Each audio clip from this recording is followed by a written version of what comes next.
moment we've all been waiting for, Fin fans, is just about here. Got a nice little weekend to celebrate, have a nice extended weekend, and then short skip and hop and jump to Thursday night game with the Bills versus the Rams, and then comes Sunday, where we get to see what these Miami Dolphins and all this move, hope, and height is all about. Now, we're not going to know the ceiling by the end of week one, but we're certainly going to know the floor and how we can build a foundation from this week one, hopefully with the victory, week by week to reach the postseason. Will it happen? And if it does, how deep into the playoffs will we go? That's the story that's going to unfold and be very, very exciting. Now, I'm slowly coming out of my big C. My mental alacrity isn't exactly the way I want, so I'm going to kind of run a short little podcast here and go over some particulars on the outside of the Dolphins team, what's kind of going on, and then the next couple of days I'll be fully back with some film from over the preseason and some deeper studies as we head into this, what I think is going to be a very critical and tough game against the Patriots. So I'm going to add my chapters today so you can do your thing, get through it, take what you want, and move on. It's going to be corners, Waddle, FBs, fullbacks, Holland, and where did they go? Now, the Holland part is going to be from another podcast. I didn't get out, technical reasons, but I really like that part, and I didn't get a chance to cover it because I got sick. So I'm just going to stick it in here so you're going to see maybe like I look different. I don't know. I don't remember what I looked like or whatever the deal is. It's excerpt from something that never got published, but it's something that I felt really good about because I love this kid Holland in so many ways. And a little bit came out on him, and I covered it in this podcast. Didn't get really a chance to get back to it in the flow, and it's easy if I just cut and paste. So anyway, that's that. Before I get into the show, I want to say thank you for stopping by. Plenty of places you could be, so I really am grateful for the likes, the subscribes, and the comments. I want to give a quick shout out to my sponsors, Ace Per Head, because thanks to you, Curtis gets to do a lot of film study and keep talking football for a living. Ace Per Head's betting software is the premier white label platform for bookies to manage their players and grow their sportsbook operation. Click the link in the description below to get set up in minutes. Ask for the Curtis promo and get a special introductory discount. I want to talk about offensive line, but there's plenty of time for that. To me, though, the big piece right now, the glaring issue is corners. Now, we've got two really good cornerbacks. One's a superstar when healthy, and the other one's very solid. And it allows us to run our zero coverage where we could blitz the heck out of everybody. We know that Byron Jones is going to be out at least 4 weeks. So these first 4 games, we're not going to see Byron Jones, and this defense is not going to be what it's truly capable of. And the team itself is going to be diminished. So whatever wins we get over these 4 first weeks that Jones is not going to be around, it's a big deal. But it's not going to be as easy as many fans think. 2-2 would be a pretty amazing start. 1-3 with the defeat of the Patriots, to me, is still very doable because you just got to get into the show. And I do think this Patriots game is going to be a little tougher than people anticipate because we're not going to be at our top level. Now, Rowe's been missing from practice. I don't know how long that's going to last. I don't know what the deal is, but that's not good news. We're going to need him. He's going to have to come in and fill the gaps because there's plenty of gaps in boundary corners and in our nickel corner now and his overall depth. Nick Needham was practicing but kind of not full speed because of the messed up hand that he got in preseason. I don't foresee that being a big deal, but with him being out on boundary, he needs all the help he can get, and being a little dinged is going to take a little bit off, and it's going to make it a little bit more difficult. He's just much better inside. As a boundary corner, does concern me. We talked about Byron. Now, Howard, too, a little talked about, is dinged. Something minor, quote unquote, has been nagging him and restricting his play throughout camp. What is it? I don't know. But you don't want to go into the season with your most valuable piece on defense nicked with a long history of injuries that Howard has had. And this is concerning. To me, Howard, Jones, and Tehran are the most valuable pieces, and Tyreek, but then you got Waddle in the backup, and you kind of figure things out a little bit. But still, but Byron, Howard, and Tehran are irreplaceable, given the style of defense that we have and how this offensive line needs all the help it can get, and Tehran's special. So Howard being dinged up for whatever it is, Jones missing these first 4 games, and then you got Rowe kind of something going there, and Nick Needham already banged up to some degree. This should be a concerning sign. Now, if we can get through this and get the win, it's going to be big juice for us. To get a win this beat up in a very critical area is going to make that win more special should we get it. Crossan and Kahu don't really light me up like a Christmas tree, getting the warm fuzzies with them being in. And the Patriots have some depth. They don't have top shelf receivers, but they have some depth, especially when you add in those 2 tight ends. And they were able to move the football on us in both games. First time we saw Mac in week 1, we won by a lucky fumble, but he was putting points on. We weren't able to contain him. We were able to contain him, but we weren't able to stop him. He had a very high rate of success. And this is going to make that kind of trend a little bit easier. And to me, it's obviously a major, major focus. We're going to have to see how this plays out. Now, Waddle, another guy, he's been having a soft tissue issue. He's back to practice. You can't really tell how much. But soft tissue issues can be nagging. He's had a sleeve, compression sleeve from the ankle all the way up to his thigh, up to his hip.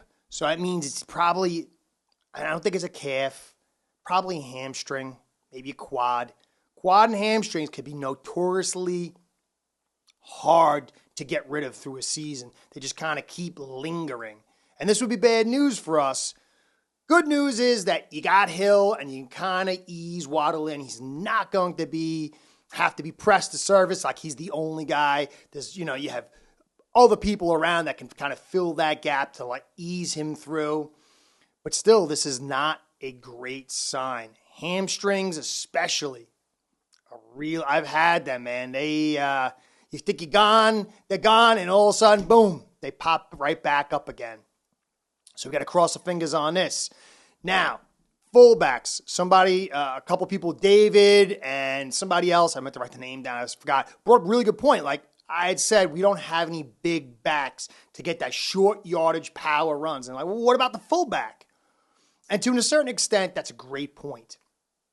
It's a great point. But I'd like to counter it a little bit. Yeah, if you're talking a yard or inches, these guys can throw their big body in there and kind of get that lean go forward. But when you're getting into that 2-yard mark, 3-yard mark, or even a tight goal line situation, it gets a little more difficult. You have to remember that fullbacks are fullbacks because they're not running backs. You get a few. You got Mike Allstat, those kind of guys. They're really just big running backs. And when you have a line of scrimmage, you have certain backs that are able to handle certain looks better than other looks. One-cut backs, big one-cut backs. We've brought a bunch of them in here, and they've been successful in many places except here because we can't block. Yards before contact is terrible here. And so what that means is the offensive line has a blocking scheme and it gets broken down at the line of scrimmage, and the running back has to sift his way through this scrum, these broken down blocks to get into, find a hole and to get upfield. And these big backs, they just don't have the agility, the acceleration, and the athleticism to pick their way through. They find a hole, one cut, and get up in it. And that's what they're great for. That's why I think McDaniel kept a lot of these smaller backs who are able to sift their way through the traffic when the offensive blocking goes off schedule, they're able to find that hole and pick that hole and then reaccelerate very quickly to get those yards. And the fullback position, sometimes when you get these short yardage areas, they get clogged up and you got to move to another hole. You got to shift your body weight and work your way through the traffic to get that extra yardage. It's not just size and power. It's size, power, and the ability to locate the hole and adjust your body to slither through it. And I don't know if these guys can do that. We'll see. It's a good point, though. For the very short yardage, I mean, you can scheme stuff up, but I just think there's going to be too much traffic inside. I don't know. I don't like Eichenberg or Jackson really able to handle that power, and there's a lot of compression on that offensive line. That's my concern, but it's still a very good point. Now, here's my little piece for Holland, cutting it out and pasted it in here because I hate to do things twice. It seems canned, but here you go. Holland, to me, is just really radiating different on many levels. I mean, performance level is one thing, but from an intellectual standpoint, it's totally something different. I mean, some guys are just beyond freak athletes, and that brings them to the top of the hill. And then there's others that are really, really smart, and that brings them to the top of the hill. And then there's the freak athletes that are really smart, and those guys are super duper special. To me, Javon Holland, I mean, you go back and you watch this guy with his family, how he was brought up, his father, his mother. I mean, he's a special. I mean, you just feel special. This guy has been put in a framework to make him a unique and special individual. And you can see on the football field all the physical stuff, on and on. But a recent comment by him really shows me exactly how amazing this guy is and special, verging on super special. Dolphins, Javon Holland, you can see it here. I want offenses to fear me, not so much the QB, but the coaches. I'm working for that.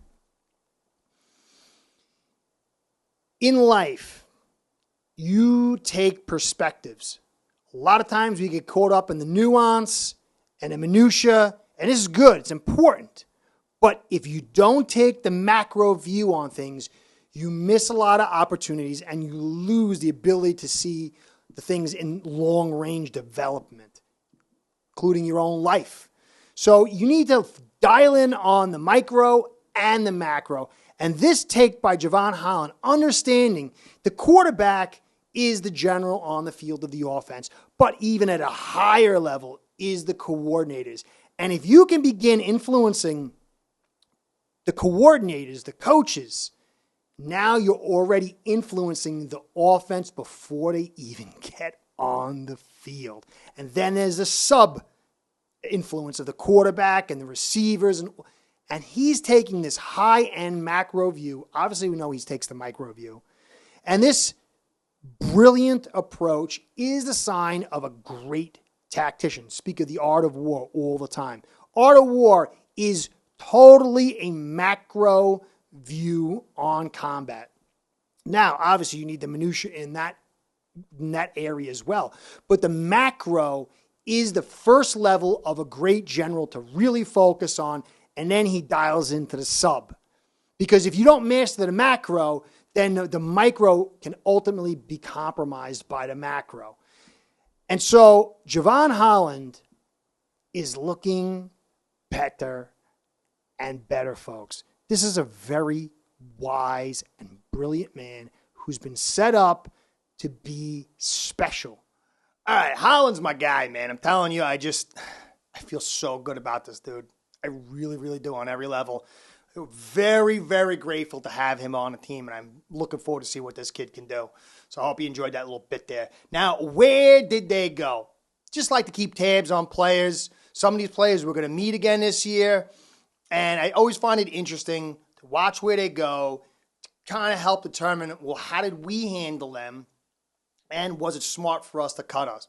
cut them or let them move on. So Josh Rosen, he's on the practice squad of the Browns. This guy just can't read.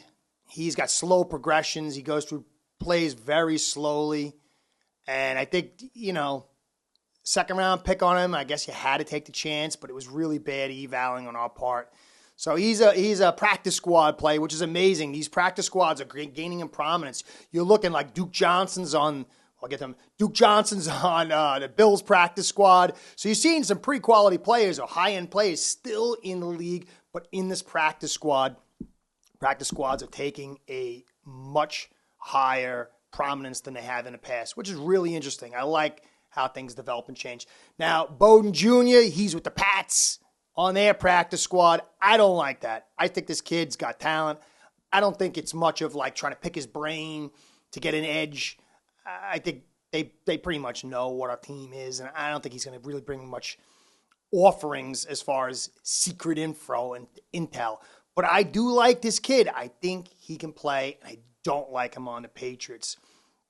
Jesse Davis was traded from Minnesota to the Steelers, so we'll get to see him, see if he starts. They got a pretty poor offensive line. We'll see them later in the year, which is really interesting. I still hope the best for Jesse. Benito Jones got picked up by the Lions, and he's with them now. Thought that kid was starting to show a little pop. I think he's going to work better with them as a one-gap shooter. And then Sony Michel went to the Chargers, and we're going to have a big, big game up there in L.A. against them. And we're going to probably see a little bit of Michel, and I don't like that either. Really thought he could have stuck here, but again, I'm not sure about the meshing. I'm not sure how well he would have meshed with this offensive line. It'll be very, very interesting to see. So that's where they are now. Hope you enjoyed this little podcast. I'm getting to the film, getting a little of my energy back. I'm still, kind of laid low from this thing. But I should be back in a couple days to full strength. I feel it, but it comes and it goes. So I'll have some video for you of offensive line and then definitely the projections and the build-up against this critical game.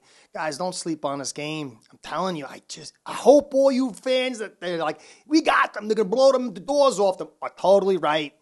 Maybe I'm just old and cautious. I don't know. We'll see. I think it's going to be a big one. It's going to tell us a lot. Anyways, Curtis saying thanks for staying to the end. Please like, comment, subscribe. Comments mean the most. Catching up with my comments, guys.